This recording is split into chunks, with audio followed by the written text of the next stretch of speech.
नमस्कार। सरकार के वाद, विरोधियों के विवाद, बुद्धिजीवियों के अनुवाद, तीनों ने मिलकर जनता के लिए बनाई है खिचड़ी वादों की। सामवाद, दामवाद, भेदवाद, करवाद और बर्बाद। नमस्कार, मैं हूं आपका साथी प्रभात गोस्वामी। जैसा कि आप सभी को पता है कि बुधवार की शाम व्यंग के नाम होती है, और आज हम एक ऐसी शख्सियत से आपकी मुलाकात करवाने जा रहे हैं जिन्होंने साहित्य की हर विधा पर कलम चलाई है। इससे पहले कि हम बातचीत का सिलसिला शुरू करें, आइए सुनते हैं हमारे आज के मेहमान का परिचय। हिंदी साहित्य की धरती पर जब शब्दों ने संवेदना की चादर ओढ़ी और व्यंग्य ने समाज को आईना दिखाया, तब एक नया नाम उभर कर आया, डॉक्टर गिरिराज शरण अग्रवाल।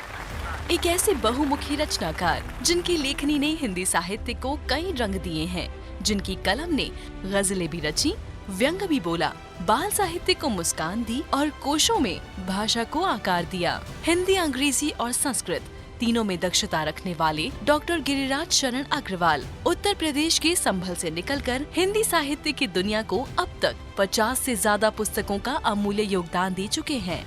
सन्नाटे में गूंज जैसी गजलें, राजनीति में गिरगिटवाद जैसे तीखे व्यंग्य, आओ अतीत में चलें और नीली आंखें जैसे नाटक उनकी रचनात्मक विविधता की शानदार उदाहरण है। वरिष्ठ पत्रकार, संपादक, समीक्षक और रंगमंच के लेखक के रूप में इन्होंने साहित्य की हर विधा में अपनी विशिष्ट छाप छोड़ी है। राष्ट्रीय मानवाधिकार आयोग, उत्तर प्रदेश हिंदी संस्थान और केंद्रीय हिंदी निदेशालय जैसे प्रतिष्ठित संस्थानों ने उनके लेखन को अनेक सम्मान और पुरस्कार से नवाजा है।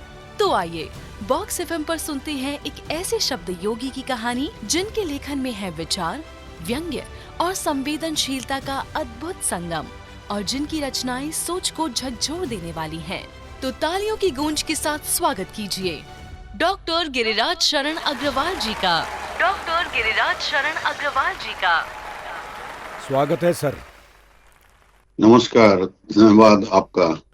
जी, बहुत खुशी हो रही है, और अब से कुछ देर यानी 45-50 मिनट की अवधि में हम आपकी शरण में हैं। वाह वाह वाह, क्या बात है। जी, आपसे बातचीत का सिलसिला शुरू करते हुए बहुत खुशी हो रही है कि आप जैसे साहित्य मनीषी ने आज अपना बहुमूल्य समय बॉक्स एफएम के लिए दिया है। सबसे पहला सवाल मैं आपसे कर रहा हूं कि आज आप साहित्य के शिखर पर खड़े हैं। वृहद लेखन और सफलता पाने के बाद जब आप उस जमीन को देखते हैं जहां से आपने साहित्य के शिखर पर चढ़ना शुरू किया था, तब आपको कैसा लगता है? प्रभात जी, जब व्यक्ति अपने कदम आगे बढ़ाता है तो स्वाभाविक है कि अपनी धरती को नहीं भूलता, ना भूलना चाहिए। और मेरी धरती तो वैसे भी संभल एक ऐसी अलौकिक भूमि है जहां विष्णु का अवतार, कल्कि का अवतार होगा, और ऐसी पावन भूमि पर मैंने जन्म लिया जहां 68 तीर्थ हैं। वाह। और 19 कूप हैं जी। अलग अलग। हालांकि समय बदल गया, और बदलते समय के साथ साथ वे तीर्थ स्थल बहुत कम मात्रा में शेष रह गए हैं, और कुछ तीर्थ तो आज भी मेरी आंखों के सामने हैं जहां मैं प्रायः जाया करता था। जी। तो ये तो मैं अपने नगर के और अपने जन्मभूमि के विषय में बता रहा हूं, लेकिन वहां से आगे बढ़ने के साथ साथ निरंतर मैंने देखा कि समाज में जैसे जैसे परिवर्तन हो रहे हैं, उन परिवर्तनों के साथ व्यक्ति को आगे बढ़ना चाहिए, और मैं भी उन परिवर्तनों के साथ आगे बढ़ता रहा। और जब तक हिम्मत है तब तक मैं उस भूमि को नमन करते हुए अपने आप को आगे रखता ही चला जाऊंगा। जी जी। एक हौसला है साथ नहीं हम सफर तो क्या, क्या बात है। जंगल भी रास्ते में है, हम्म, लंबी डगर भी है। वाह। इस लंबी डगर में चलना ही मेरा धर्म है और वही मेरा कर्म है। जी जी, बहुत बहुत बढ़िया। आ, गिरिराज जी, आपने व्यंग के प्रारंभ से उसके वृहद विकास की यात्रा को देखा है। जी आज जी। भी निरंतर आप बहुत सूक्ष्म दृष्टि के साथ में व्यंग की परख भी कर रहे हैं। आपके शुरुआती दिनों से लेकर आज तक व्यंग्य आपकी नज़र में किस मुकाम पर पहुंचा है? देखिए, मैंने व्यंग का बहुत छोटा सा लेखन आरंभ किया था 1961 में। जी। 1961 में मैं मुरादाबाद के केजी के कॉलेज में पढ़ा करता था जी। और उन दिनों में मुरादाबाद से एक साप्ताहिक पत्र निकलता था, प्रदेश पत्रिका, हम्म, और मैं उसका किसी तरह से उप संपादक बना दिया गया। जी। तो तब मैं नियमित रूप से व्यंग की टिप्पणियां लिखा करता था, लेकिन वो व्यंग की टिप्पणियां ऐसी होती थी जो चलती फिरती होती थी, लोगों को सुख दें, आनंद दें, और उसको मैं आज सहेज कर नहीं रख सका हूं, इसलिए उसके विषय में ज्यादा चर्चा नहीं कर सकता हूं। लेकिन तब से आज तक व्यंग की धारा जिस तरह से आगे बढ़ी है, मैंने तो, क्योंकि मेरा शोध प्रबंध भी हास्य और व्यंग के नाटकों पर था, जी। तो मैं तो ये मानकर चलता रहा हूं कि व्यंग केवल चुभने वाला हो तो भी ठीक नहीं है, केवल हंसाने वाला हो तब भी ठीक नहीं है, दोनों में सामंजस्य होना चाहिए। लेकिन उसके बाद बहुत सारे हमारे मित्रों ने व्यंग की धारा को केवल इस रूप में ही समाहित किया कि व्यंग केवल चुभन देता है, व्यंग सफाई करता है, व्यंग समाज का सुधारक होता है। लेकिन मैं आज भी बहुत मन से ये बात स्वीकार करता हूं कि व्यंग केवल चुभता नहीं है, व्यंग केवल चुभाया नहीं जाता है, व्यंग ऐसा होना चाहिए जो कहीं ना कहीं मरहम का भी काम करे। वाह, बहुत बढ़िया बात कही आपने। सर, आपके साहित्यिक कैनवास में भांति भांति के रंग दिखाई देते हैं। गीत, गज़ल से लेकर नाटक, ललित निबंध, बाल साहित्य सहित बहुत सी विधाओं में आपने लिखा। आपको सबसे अधिक संतुष्टि किस विधा में लिखने पर मिली? देखिए, ये तो बड़ा मुश्किल प्रश्न है कि आपका कौन सा बालक, आपकी कौन सी संतान श्रेष्ठ है और कौन सी संतान श्रेष्ठ नहीं है। देखिए, हर व्यक्ति जब अपनी बात कहता है तो उसको एक भूमि, एक धरती की आवश्यकता होती है। आप कभी अपनी बात कहानी में कहते हैं तो कभी ऐसी आवश्यकता होती है कि वही बात निबंध में कहनी पड़ती है जी। कभी आप वही बात गजल में कहते हैं तो दूसरी बात आपको गीत में कहनी होती है जी। लेकिन फिर भी मैं मानकर चलता हूं कि मेरे उस्ताद थे निश्तर खानकाही, उन्होंने मुझ में जो गजल के संस्कार डाले, उन्होंने फिर भी मुझे ऐसा लगा कि गजल की दिशा को नई दिशा दी है और गजल में भी मैंने व्यंग के बहुत अच्छे अच्छे प्रयोग किए। जी जी, बहुत बढ़िया। एक बात और मैं आपसे पूछना चाहता हूँ, उसके बाद हम आपका एक व्यंग्य सुनेंगे। जी जी जी। आपके व्यंग्य के कौन से ऐसे विषय थे जिन पर आपने बहुत अधिक लिखा? देखिए, व्यंग के विषयों में अधिकांश आज का जैसे समाज है जी, उस समाज में राजनीति सबसे प्रखर रूप में उभर कर आती है। क्योंकि जहां पर भी आपको सफाई की आवश्यकता होगी जी, उसी दिशा में आप व्यंग लिखेंगे। बिल्कुल। आज सबसे अधिक शांत, सबसे अधिक बुरी हालत कहाँ है? राजनीति में है। और इसलिए मेरे बहुत सारे व्यंग आपको राजनीति पर ही मिलेंगे, और इसलिए मेरा एक संग्रह भी था, राजनीति में गिरगिटवाद। तो आपको मैं ये बताना चाहता हूं कि अधिकांश विषय ऐसा नहीं है कि घर और गृहस्थी के और समाज के नहीं है, लेकिन राजनीति उनमें प्रायः आपको मिल जाएगी। जी, बिल्कुल।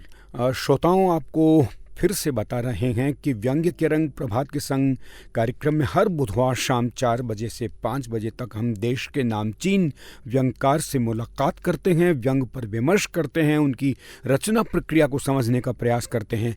यदि आज आप भी आज के हमारे ख़ास मेहमान श्री गिरिराज शरण अग्रवाल जी से कोई सवाल करना चाहें तो हमारे फ़ोन नंबर 73390969 पर आप फ़ोन कर सकते हैं। इसके अलावा जो श्रोता सीधे इस रेडियो को सुन रहे हैं वो चैट रूम में जाएं, अपना नाम लिखें और अपना सवाल हम तक पहुंचाएं। हम आपका सवाल गिरिराज शरण जी से पूछेंगे।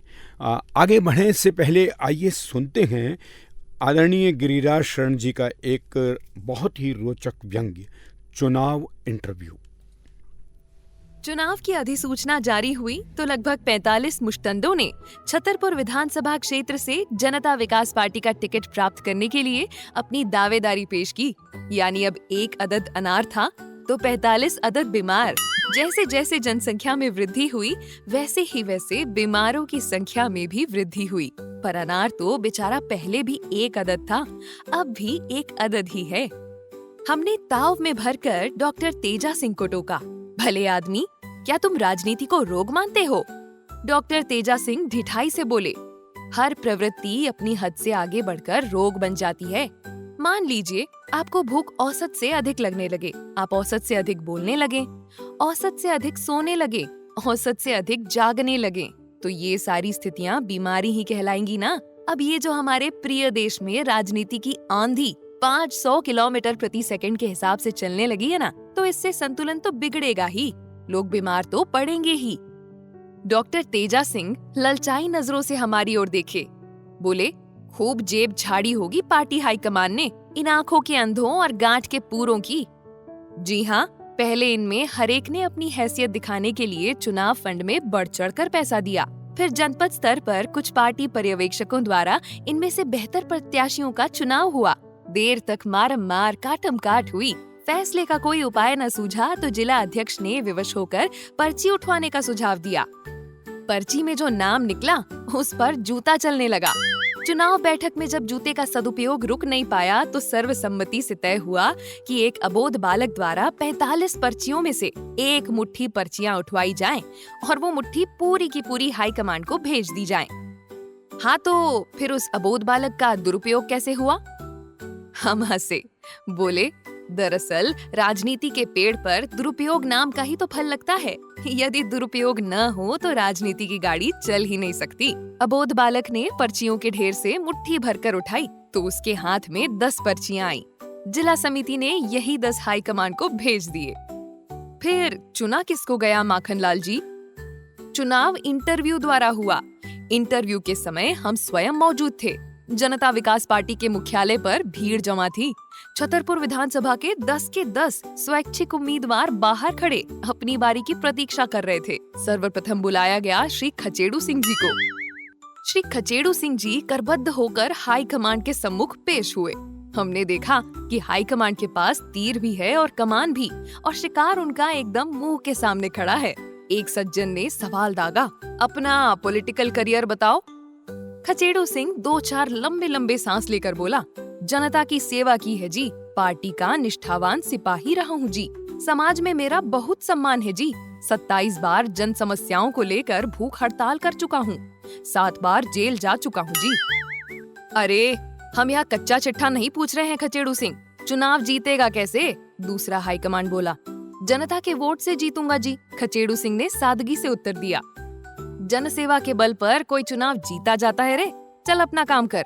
हाईकमान ने अपनी कमान से एक पहना तीर छोड़ा और खचेड़ू सिंह को घायल कर विदा कर दिया। फिर दूसरा उम्मीदवार बुलाया गया। तीसरा, चौथा, पांचवा, छठा, सातवां, आठवां, सभी एक एक करके बुलाए जाते रहे और धता बताकर निकाले जाते रहे। 9वां व्यक्ति आया तो उसके चेहरे पर औरों से कुछ ज्यादा आत्मविश्वास था। पूछा गया, अपना राजनीतिक रिकॉर्ड बताओ। यह 9वां व्यक्ति पूरे भरोसे से बोला, मेरा कोई विशेष राजनीतिक रिकॉर्ड नहीं है जी। जुम्मा 8 दिन हुए हैं आपकी पार्टी में भर्ती हुआ हूँ। 1 लाख चंदा दिया है पार्टी के चुनाव फंड में, कोई 20 लाख प्रचार में खर्च करूंगा। करते क्या हो? हाईकमान में से एक ने पूछा। अवैध शराब बनाने का धंधा। ठीक है, तुम जा सकते हो, तुम्हारे नाम पर विचार किया जाएगा। रंगीला सिंह ने सैल्यूट मारा और संतोष के साथ बाहर आ गया। अब अंतिम 10वें आदमी की बारी आई और आप तो जानते ही हैं कि नहले पर दहला अधिक भारी होता है। पर 10वें सज्जन, जिनका नाम बलजोरा सिंह उर्फ बघेरा सिंह था, हाईकमान के सामने मूंछों को ताव देते हुए आए। कंधे पर राइफल झूल रही थी, पेट में रिवॉल्वर लगा था। हाँ, तो आप चुनाव लड़ना चाहते हो? हाईकमान ने सवाल किया। हाँ जी, बघेरा सिंह की ओर से उत्तर आया। अपना राजनीतिक रिकॉर्ड बताओ। हाईकमान ने वही रटा रटाया सवाल किया। बघेरा सिंह गर्व से बोला, अपन का राजनीतिक रिकॉर्ड तो बहुत शानदार रहा है जी। दर्जन भर से ज्यादा विरोधियों को ठिकाने लगा चुकी है जी ये छैल छबीली। बघेरा सिंह ने अपने कंधे से झूलती हुई राइफल पर प्यार से हाथ फेरते हुए कहा। कुछ और बताओ बघेरा सिंह, हाईकमान ने प्रसन्नता व्यक्त करते हुए पूछा।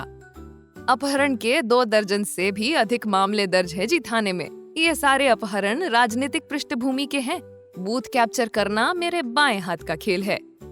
चुनाव फंड में कितना भेंट किया है? हाईकमान ने पूछा। 5 लाख दे चुका हूँ जी, और भी देने को तैयार हूँ, बघेरा सिंह ने पूरे भरोसे के साथ कहा। काम क्या करते हो? हाईकमान ने पूछा। काम तो करते हैं सरकार गधे घोड़े, आदमी कोई काम करने के लिए बना है क्या? बस एक झटके में कर लेता हूँ, वारे के न्यारे। चुनाव में क्या खर्च करोगे? हाईकमान ने पूछा।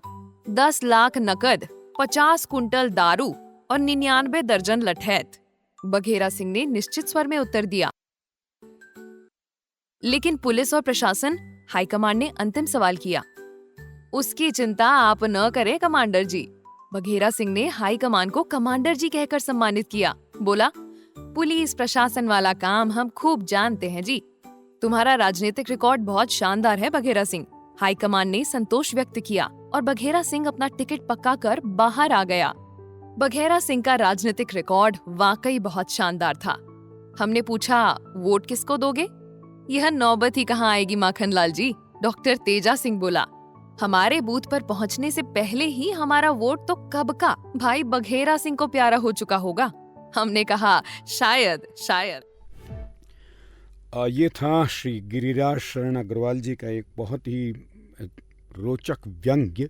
और जैसा श्रोताओं आप जानते हैं कि हम किसी व्यंग्य को सुनने के बाद उस पर एक समीक्षात्मक टिप्पणी ज़रूर करवाते हैं। तो आज के हमारे समीक्षक हैं डॉक्टर रमेश तिवारी, दिल्ली से व्यंग आलोचक हैं आप। तो सुनिए रमेश जी क्या कहते हैं। डॉक्टर गिरिराज शरण अग्रवाल की व्यंग रचना चुनाव इंटरव्यू पर डॉक्टर रमेश तिवारी की टिप्पणी। डॉक्टर गिरिराज शरण अग्रवाल हमारे समय के वरिष्ठ व्यंगकार हैं। चुनाव इंटरव्यू व्यंग रचना उनकी प्रखर रचना धर्मिता का ज्वलंत प्रमाण है। इस रचना में अग्रवाल जी ने राजनीति के बदलते स्वरूप से उत्पन्न विसंगतियों को रेखांकित करने का कार्य बखूबी किया है। शीर्षक से ही रचना का विषय भलीभांति स्पष्ट है। लोकतंत्र में चुनाव के द्वारा जनप्रतिनिधि चुने जाते हैं, किंतु आज के संदर्भ में चुनाव में किस प्रकार से लोगों का आगमन हो रहा है और वो किस उद्देश्य से चुनाव की राजनीति में प्रवेश कर रहे हैं, इन सभी परिदृश्यों को ये रचना बड़ी ही सफाई से पाठकों के सम्मुख रखती है। चुनाव की अधिसूचना जारी होते ही 1-2 नहीं पूरे 45 मुस्टंडों ने छतरपुर विधानसभा क्षेत्र से जनता विकास पार्टी का टिकट प्राप्त करने के लिए अपनी दावेदारी पेश कर दी है। यानी एक सीट के लिए 45 अभ्यर्थी और 45 के 45 सभी छटे हुए मुस्टंडे। अब इन्हीं में से किसी एक को टिकट देना है।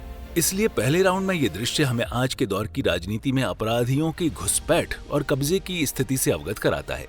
कहने का आशय ये है कि अब राजनीति शरीफों का काम नहीं रह गई है। ये पहली विसंगति है जो इस रचना को पढ़ने से पाठकों के सामने आती है। रचना यहाँ खत्म नहीं होती, बल्कि यहाँ से शुरू होती है। सबको लोकतंत्र में चुनाव लड़ने के लिए टिकट चाहिए, किंतु किसी का तरीका लोकतांत्रिक नहीं है। सब के सब अभ्यर्थी अपराधी मानसिकता के हैं। सबके सब धन बल बाहुबल से टिकट पाना चाहते हैं, इसलिए पार्टी के चुनाव फंड में बढ़ चढ़कर चंदा देने में कोई पीछे नहीं रहता। इस कसौटी पर कोई कमतर नहीं सिद्ध होता है। फिर जनपद स्तर पर पार्टी पर्यवेक्षकों द्वारा इनमें से बेहतर प्रत्याशियों का चुनाव करने के बाद भी समस्या का हल नहीं निकलता तो दूसरा कोई उपाय न देख जिला अध्यक्ष द्वारा पर्ची उठवाने का सुझाव दिया जाता है। पर्ची में निकले नाम पर सबकी सहमति नहीं बन पाती और जूते चलने लगते हैं। तब जाकर सर्वसम्मति से तय होता है कि एक अबोध बालक द्वारा 45 पर्चियों में से एक मुट्ठी पर्चियां उठाई जाएं और वह पार्टी हाईकमान को भेज दी जाएं। बालक की मुट्ठी में कुल 10 पर्चियां आ जाती हैं और इन 10 में से सबसे योग्य किसी एक को टिकट के लिए चुना जाना था। इन 10 में से एक के चुनाव के लिए चुनाव इंटरव्यू होता है। पहले अभ्यर्थी के रूप में खचेड़ू सिंह इंटरव्यू देते हुए बोलते हैं कि जनता की सेवा की है, पार्टी का निष्ठावान सिपाही रहा हूं, 27 बार जन समस्याओं को लेकर भूख हड़ताल कर चुका हूं, 7 बार जेल जा चुका हूं जी। तो इंटरव्यू लेने वाले द्वारा जवाब मिलता है कि हम ये कच्चा चिट्ठा नहीं पूछ रहे हैं, खचेड़ू सिंह चुनाव जीतेगा कैसे। जब खचेड़ू सिंह कहते हैं कि जनता के वोट से जीतूंगा, तो फिर उन्हें जवाब मिलता है, जन सेवा के बल पर कोई चुनाव जीता जाता है रे, चल अपना काम कर। इन पंक्तियों के द्वारा लेखक ने आज की राजनीति की दिशा और दशा दोनों से पाठकों का साक्षात्कार कराने का काम किया है। इसी प्रकार अगले अभ्यर्थी इंटरव्यू देने आते हैं और जाते हैं। 9वें अभ्यर्थी रंगीला सिंह के चेहरे पर औरों से कुछ ज्यादा आत्मविश्वास है।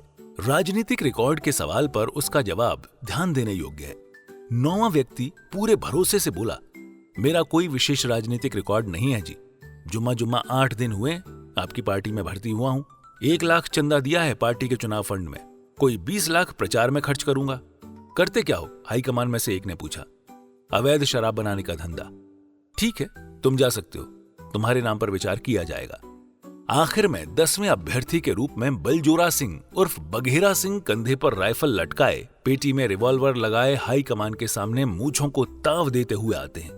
इनका परिचय ये है कि दर्जन भर से ज्यादा विरोधियों को अपनी राइफल से ठिकाने लगा चुके हैं। अपहरण के 2 दर्जन से अधिक मामले थाने में दर्ज हैं। बूथ कैप्चर करना उनके बाएं हाथ का खेल है। चुनाव फंड में 5 लाख दे चुके हैं और भी देने को तैयार हैं। चुनाव में 10 लाख नकद, 50 कुंटल दारू और 99 दर्जन लठैत खर्च करने के लिए तैयार हैं। पुलिस प्रशासन को भी हैंडल करना बखूबी जानते हैं। इस शानदार रिकॉर्ड को सुनकर हाईकमान भी फिदा हो जाता है और उनका टिकट पक्का कर दिया जाता है। इस रचना का क्लाइमैक्स इसके बाद के माखनलाल डॉक्टर तेजा सिंह संवाद में है। माखनलाल डॉक्टर तेजा सिंह से पूछते हैं, वोट किसको दोगे? जवाब मिलता है, ये नौबत ही कहां आएगी माखनलाल जी, हमारे बूथ पर पहुंचने से पहले ही हमारा वोट तो कब का भाई बघेरा सिंह को प्यारा हो चुका होगा। इस रचना में राजनीति और अपराध की जिस गठजोड़ का संकेत लेखक ने किया है वो हमारे आज के समय का सच है। रचना में अनार और बीमार, आंख के अंधे, गांठ के पूरे इत्यादि कहावतों के द्वारा रचना को सरसता और पठनीयता प्रदान करने में सफलता पाई है। बीच बीच में सार गर्भित पंक्तियां लेखक की बौद्धिकता को प्रमाणित करती हैं। मसलन हर प्रवृत्ति अपनी हद से आगे बढ़कर रोग बन जाती है या राजनीति के पेड़ पर दुरुपयोग नाम का ही फल लगता है। इस प्रकार की पंक्तियों में काफी गहरी अर्थवत्ता छिपी हुई है। डॉक्टर गिरिराज शरण अग्रवाल का ये व्यंग हमें आज के समाज में राजनीति के निरंतर विभत्स हो रहे चेहरे को बड़ी ही कुशलता के साथ दिखाने में सफल रहा है। आप सुन रहे हैं व्यंग के रंग प्रभात के संग। एक बार पुनः स्वागत है आपका श्रोताओं। जैसा कि आप जानते हैं कि व्यंग के रंग प्रभात के संग कार्यक्रम में आज हमारे खास मेहमान हैं श्री गिरिराज शरण अग्रवाल, जो देश के वरिष्ठ साहित्यकार हैं। साहित्य की हर विधा पर आपने लिखा है। पुनः स्वागत है सर। बहुत बहुत आभार, धन्यवाद।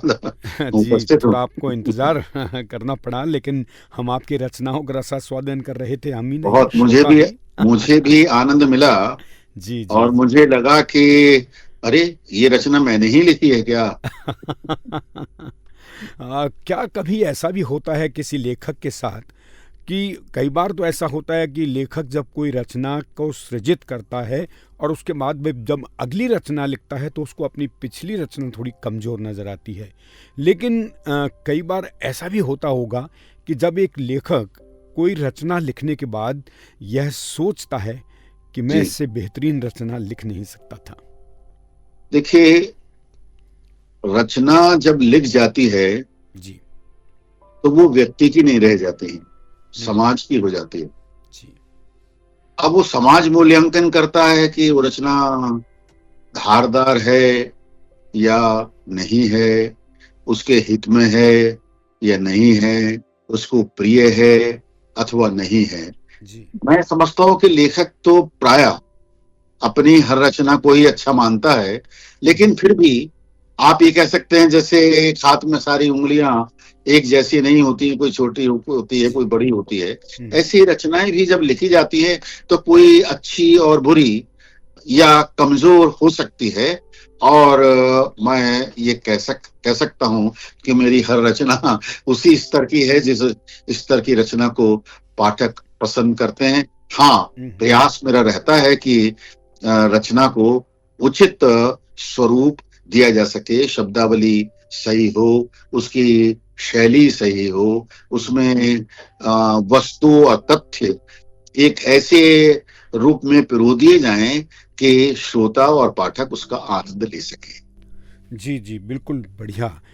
एक बात अक्सर कही जाती है, क्योंकि आप तो विभिन्न विधाओं में लिखते हैं, लेकिन फिर भी ये कहा जाता है कि व्यंग्य की भाषा सबसे अलग और सबसे विलक्षण होती है, इसलिए व्यंग्य एक विशिष्ट विधा के रूप में पाठकों के सामने आता है।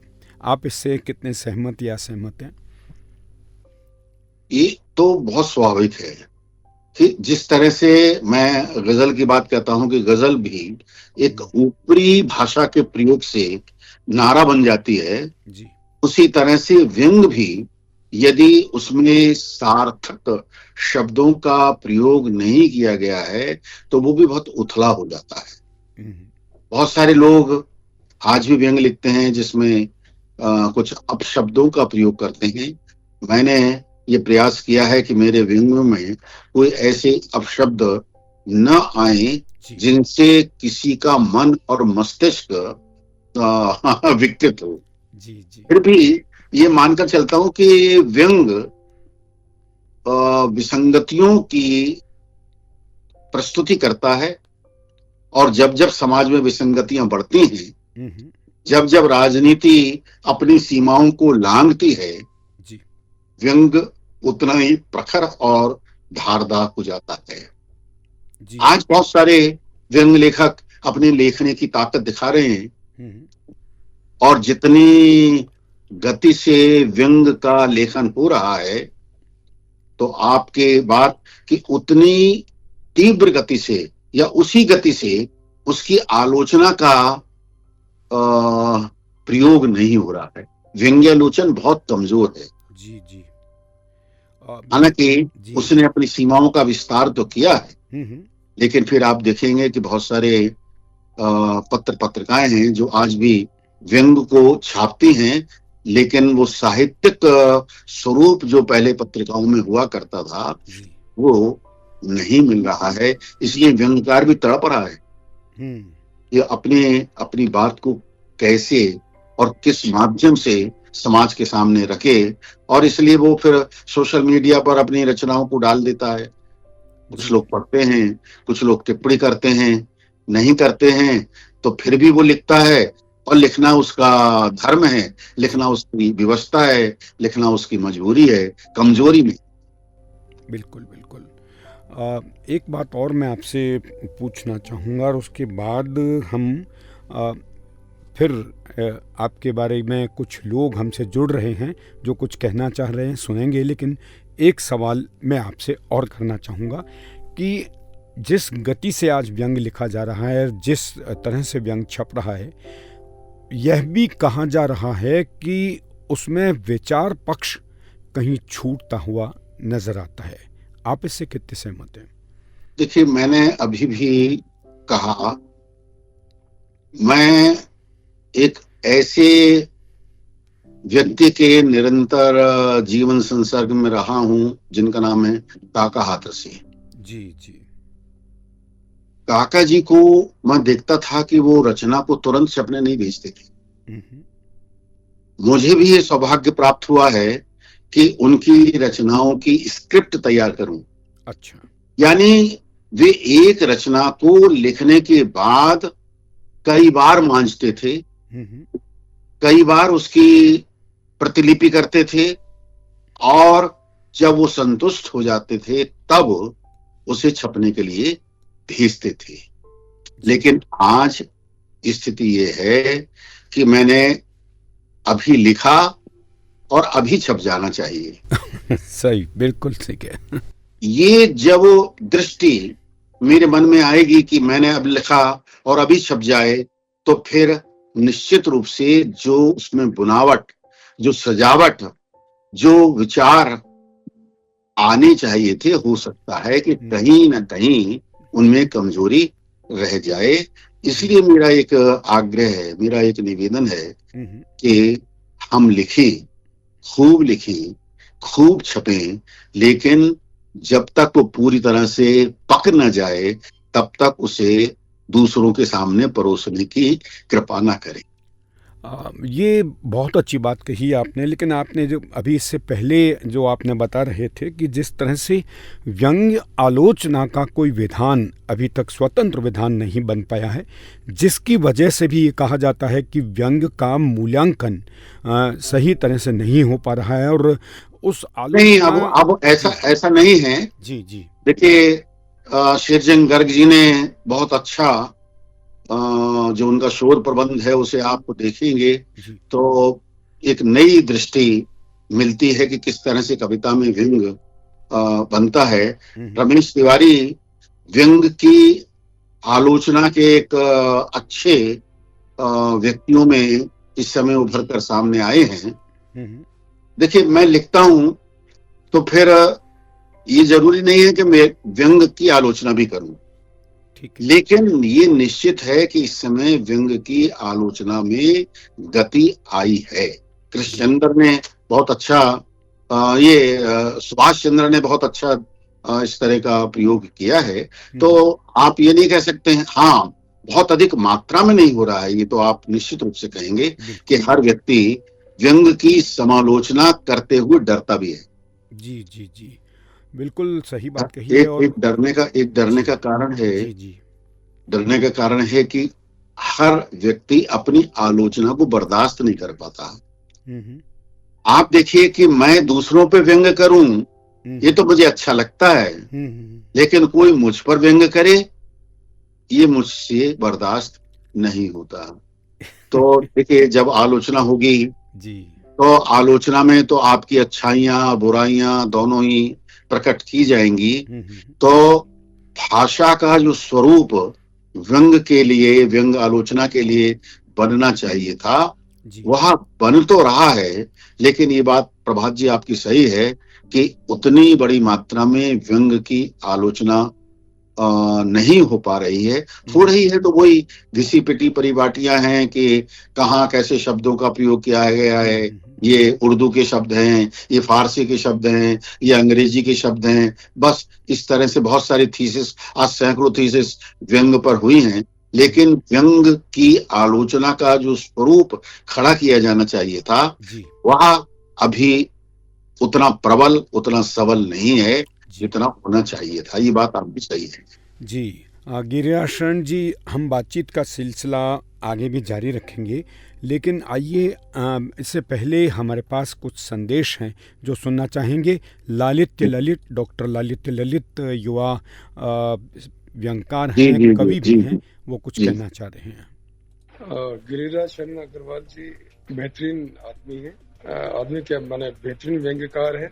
उनको बहुत पहले से मैं जानता हूं और उनकी किताबें प्रभात प्रकाशन से, नेशनल बुक ट्रस्ट इंडिया से और तमाम निजी प्रकाशकों से प्रकाशित हैं। वो कई पत्रिकाएं निकालते हैं, बिजनौर के हैं, अब गुड़गांव में रहते हैं और उन्हें बड़े बड़े पुरस्कार भी मिले हैं और उन पुरस्कारों के सम्मान में उन्होंने कुछ आयोजन भी किए हैं, कुछ मित्रों को भी बुलाया है और आलोचनाएं भी सही हैं। और मुझे लगता है कि अगर विसंगतियां, आलोचनाएं व्यंग्यकार के साथ में होगी तो निश्चित ही व्यंग्यकार जरूर तब के बाहर निकलता है और इसी साधना को गिरिराज शरण अग्रवाल जी ने समझा है। बेहतरीन व्यक्ति हैं, स्वस्थ रहे, प्रसन्न रहे। नमस्कार, मैं डॉक्टर मुकेश हसीमित। बॉक्स एफएम के इस विशेष आयोजन व्यंग्य के रंग प्रभात गोस्वामी के संग में शामिल होना मेरे लिए किसी सम्मान से कम नहीं है। आज मेरे लिए एक अत्यंत सम्मान और गौरव का क्षण है जब मुझे हिंदी साहित्य के एक अद्भुत, विलक्षण और सहज व्यक्तित्व डॉक्टर गिरिराज शरण अग्रवाल जी के बारे में 2 शब्द कहने का अवसर मिला है। लेकिन सच कहूं तो इस व्यक्तित्व के 2 शब्दों में समेटना मेरे जैसे किसी भी साहित्य प्रेमी के लिए एक असंभव कार्य है। मेरी उनसे पहली मुलाकात इसी वर्ष दिल्ली पुस्तक मेले में हुई थी, पर वो केवल मुलाकात नहीं थी बल्कि मानो साहित्य की आत्मा से एक हाथ मिलाने जैसा अनुभव था। पहले ही क्षण में उनका जो सहृदय व्यवहार, आत्मीयता और अपनत्व मिला वो आज भी स्मृति में ताजा तरीन है। डॉक्टर गिरिराज शरण जी केवल एक साहित्यकार नहीं है, वो एक संस्था है, एक परंपरा है और हिंदी व्यंग्य का उज्जवल दीप है। उनकी लेखनी में हास्य की हल्की चुटकी है तो व्यवस्था पर गहरा प्रहार भी है। उनके व्यंग्य संग्रह हो, गजलें हो, बाल साहित्य हो या सामाजिक विमर्श, हर विधा में उन्होंने सशक्त, सतत और सरस उपस्थिति दर्ज की है। बॉक्स एफएम को, प्रभात गोस्वामी जी को और पूरे स्रोत वर्ग को इस सब श्रव्य साहित्य उत्सव के लिए मेरी ओर से हार्दिक शुभकामनाएं है। ऐसे साहित्य रत्न को मंच पर आमंत्रित कर आपने इस कार्यक्रम की गरिमा बढ़ाई है। डॉक्टर गिरिराज शरण अग्रवाल जी को मेरा सादर प्रणाम और आत्मीय धन्यवाद। आप सुन रहे हैं व्यंग्य के रंग प्रभात के संग। एक बार पुनः स्वागत है आप सभी का। और इस समय हम चर्चा कर रहे हैं डॉक्टर गिरिराज शरण अग्रवाल जी से, देश के मूर्धन्य साहित्यकार।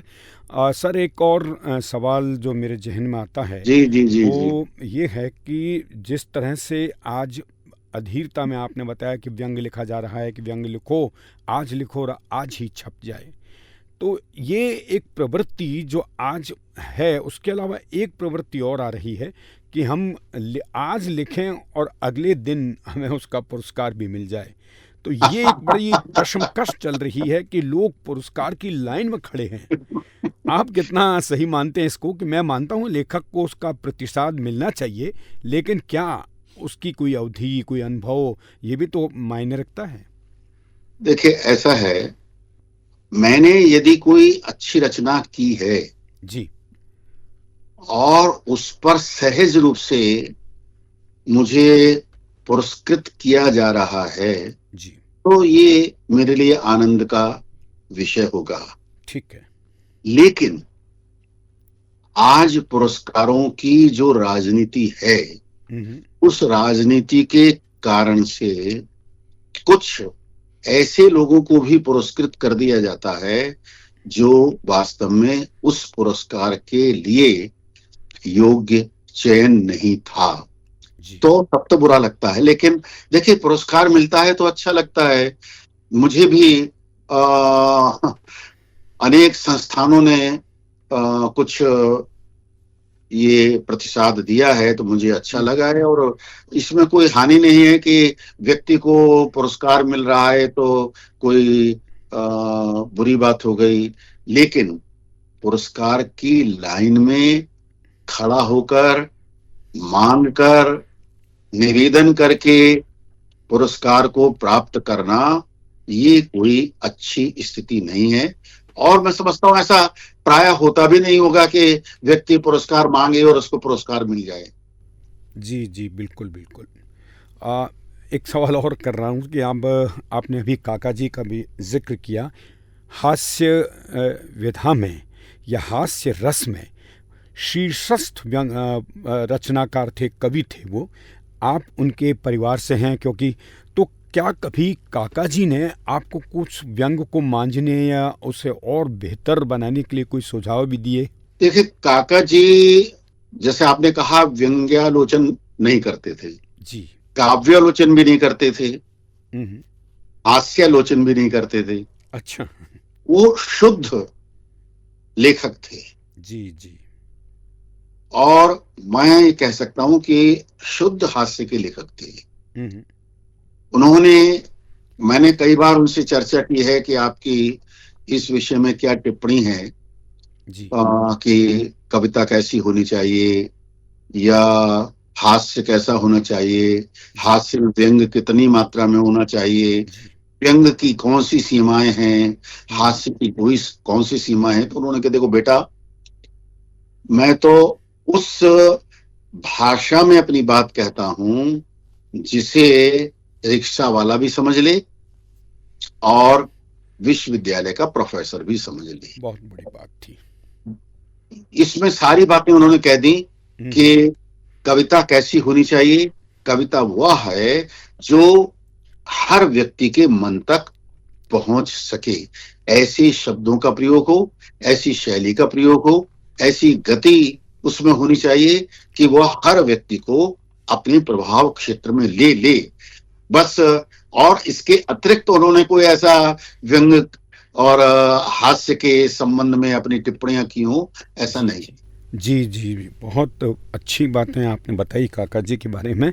और एक सवाल और मैं करना चाहूँगा, आपने अभी जी, बताया जी, अभी जिस तरह से दुष्यंत कुमार ने हिंदी गज़ल का एक नया मुहावरा गढ़ा था। जी, हालांकि जी, उनको लोग कहते हैं कि हिंदी के प्रखर गज़ल लिखने वाले थे वो, लेकिन उनकी गज़लों में ऐसा नहीं कि उर्दू के शब्द नहीं थे।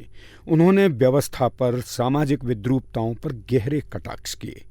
जी, आपने अभी इस बात का जिक्र किया था कि आपकी गज़लों में भी इस तरह की बातें आई हैं। कोई ऐसी गज़ल जो आपको प्रिय हो, आपको याद हो, तो हमारे श्रोताओं को अगर आप सुना सकें तो बहुत आनंद आएगा। देखिए, मैं प्रभात जी ये कहना चाहता हूं कि मेरा जो गजल का दृष्टिकोण है जी। वह समाज और व्यवस्था के साथ हम्म, आशावाद के स्वर को लेकर आगे बढ़ता है। बहुत बड़ी बात। यानी देखिए, हम आलोचना करते हैं, आलोचना करने में कोई बुरा नहीं लगता, जी लेकिन उसको दिशा भी तो देनी चाहिए ना। बिल्कुल। अगर संकल्प हो मन में, अगर चलने का साहस हो, अंधेरे में कदम मंजिल का रास्ता ढूंढ लेते हैं। तो आपके मन में ये संकल्प होना चाहिए। अगर ये मार्गदर्शक छोड़ जाते हैं भटकने को, निशा में वे दिशा सूचक सितारा ढूंढ लेते। यानी डरना नहीं है कि साहब अरे मेरा मार्गदर्शक तो मुझे छोड़कर चला गया, जी क्या जी। होगा। नहीं, जिस तरह से आकाश में निकलने वाला वो ध्रुव तारा है, वह सागर में चलने वाले लोगों को रास्ता दिखाता था, अपनी दिशा दिखाता था। उसी तरह से हम भी अंधेरे में एक दिशा खोज सकते हैं। तो मेरा जो स्वर था वो दुष्यंत कुमार के आगे का स्वर है।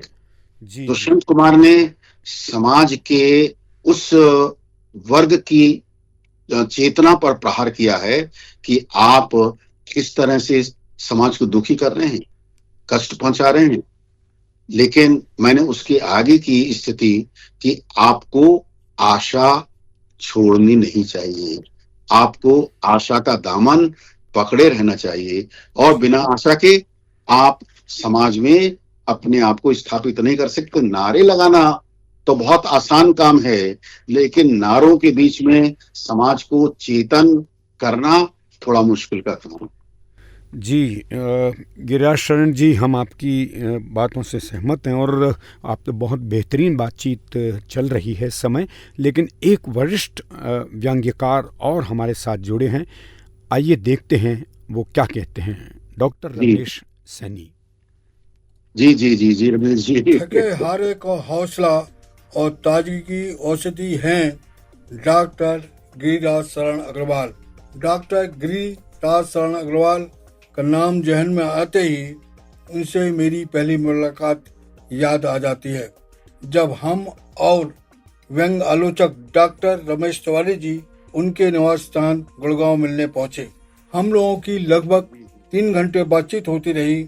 उस समय डॉक्टर गिरिराज शरण अग्रवाल जी व्यंग्य की पत्रिका शोध दिशा प्रकाशित कर रहे थे। व्यंग्य विशेषांक डॉक्टर रमेश तिवारी के संपादन में शोध दिशा का निकला, जो सुधारती छात्रों के लिए अत्यंत महत्वपूर्ण और जरूरी बना। हम लोगों की लगभग 3 घंटे बातचीत चली। मैंने यह महसूस किया गिरिराज शरण अग्रवाल जी एक बहुआयामी बहुविधा के श्रेष्ठ साहित्यकार तो हैं ही, साथ में बढ़िया जानदार शानदार ठाटदार आदमी भी हैं। वे हास्य व्यंग्यकार, कहानीकार, नाट्य शिल्पी, सशक्त एकांकीकार, आलोचक, समीक्षक, गजलकार, सफल संपादक, प्रकाशक, समाज सेवी, एक आदर्शवादी शिक्षक भी हैं। वे इतनी भूमिका का निर्वाह करते हुए कभी थके नहीं और कभी बोर नहीं हुए, वरन उम्र को धकेलते हुए वे सदा उत्साह से साहित्य सृजन करते रहे। कभी उम्र उन पर हावी नहीं हुई।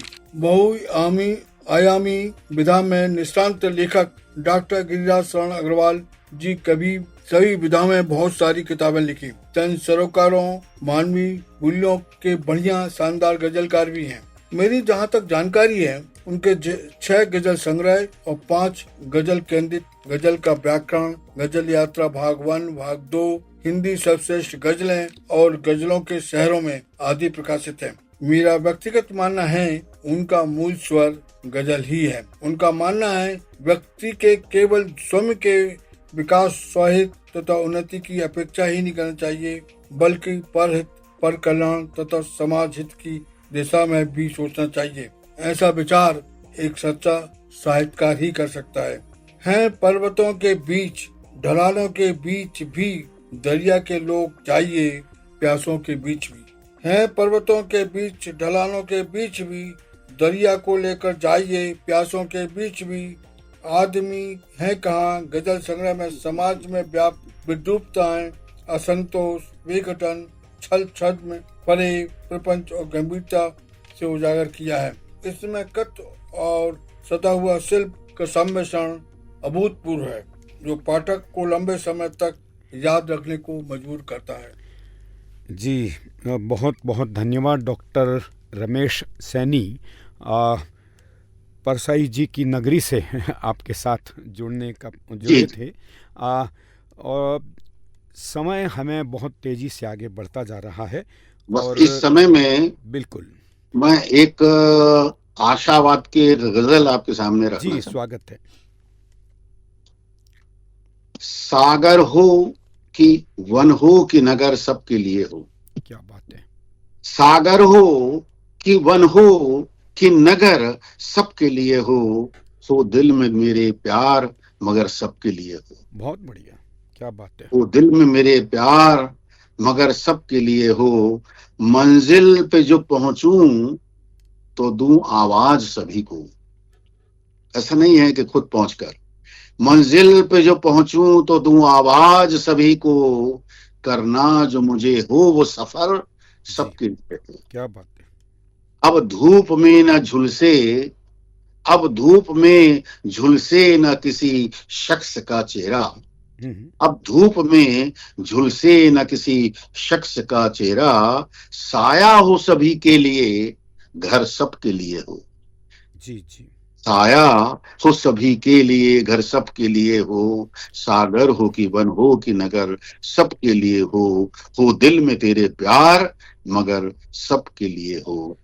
बस अपने ही सुख चैन की चिंता न रहे अब, बस अपने ही सुख चैन की चिंता न रहे अब, हम भी हों वही चैन जिधर सबके लिए हो। हम भी हो वही चैन जिधर सबके लिए हो, सागर हो कि वन हो कि नगर सबके लिए हो दिल में तेरे प्यार मगर सबके लिए।